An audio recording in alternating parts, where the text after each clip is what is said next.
Hello everyone, and welcome to a brand new Jurassic Park video by me, Jeremy James Prutchick. The release date for Jurassic World Camp Cretaceous is only a few weeks away, and I'm really excited. Lately, I've been brushing up on the available information on the show so far, while avoiding major spoilers of course, and I gotta say, it's great to see another addition to the Jurassic Park universe, especially since Steven Spielberg, Colin Trevorrow, and Frank Marshall are on board as some of the show's executive producers. With these creative minds working together, I'm sure we'll get something fun that both kids and adults alike can enjoy. Of course, it wouldn't be Jurassic World without dinosaurs, and thankfully, Camp Cretaceous is filled with them. Some are familiar faces like the Indominus Rex and the Raptor Squad, and some are new faces like Bumpy the Baby and Ankylosaurus. Another one of the dinosaurs that will be featured in Camp Cretaceous is the Carnotaurus, one of my favorite dinosaurs. In the case of Camp Cretaceous, there's one specific Carnotaurus named Toro, who will more than likely serve as the antagonist of the show. What's unique about Toro is that they have a very noticeable scar along the right side of their face, most likely a battle wound of some sort. At the same time, coincidentally, there is another Carnotaurus in Fallen Kingdom that looks like it's had its fair share of battles too. I got to thinking, could these two dinosaurs actually be one and the same? Well, that's the topic of today's theory video. That's right, this is a theory video. I have a theory that Toro from Camp Cretaceous and the Carnotaurus we saw near the end of Fallen Kingdom are actually the same dinosaur. Keep in mind that this is just speculation at this point.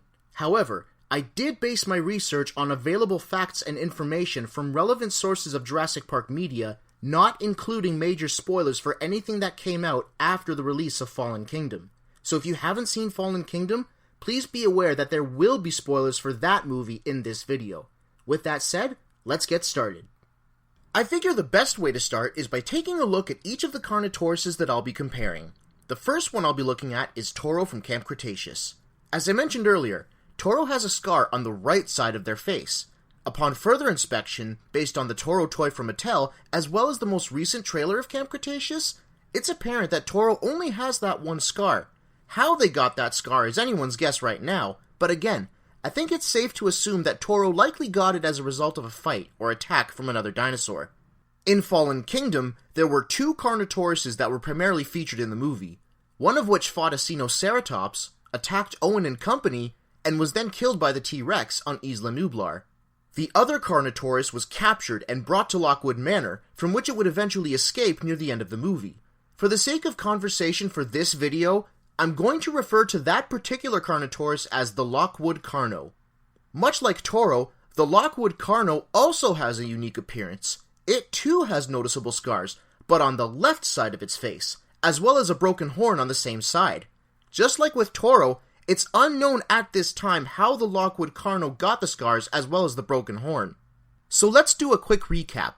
Toro has a scar on the right side of their face and has two horns, while the Lockwood Carno has scars on the left side of their face and only has one horn.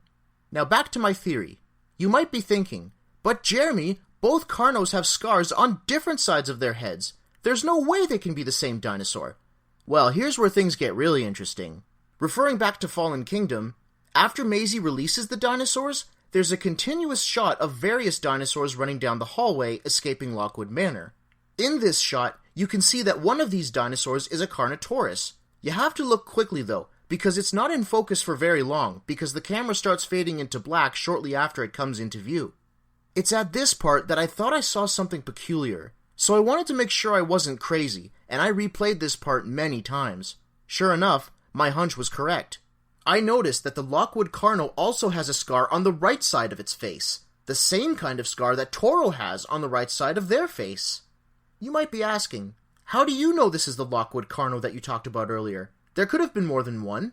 Well, take a good look at the top of its head. Notice anything missing? A left horn, perhaps?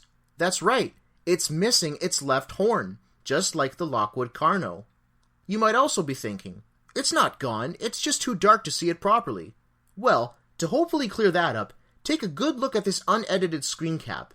Now, I'm going to adjust the exposure and sharpness in PhotoPad to hopefully give you guys a better look. I know it's not Ultra 4K high def, but still, look again, no left horn.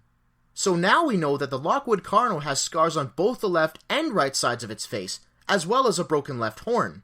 On a lighter note, this is the same Carnotaurus that tries to take a bite out of what's left of Mills, just before the T-Rex fends him off. Again, notice the missing horn.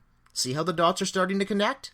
Finally, there's one more important thing to look at, the time period in which Camp Cretaceous takes place in. From my understanding, Camp Cretaceous takes place just before, during, and after the events seen in Jurassic World. With that in mind, it's quite possible that Toro sustained more injuries, resulting in more scars as well as a broken horn, either during or after the events in Camp Cretaceous. Eventually, Toro would be captured from Isla Nublar, brought to Lockwood Manor, and then escape into the world, as we saw in Fallen Kingdom. So, that's the basic gist of my theory.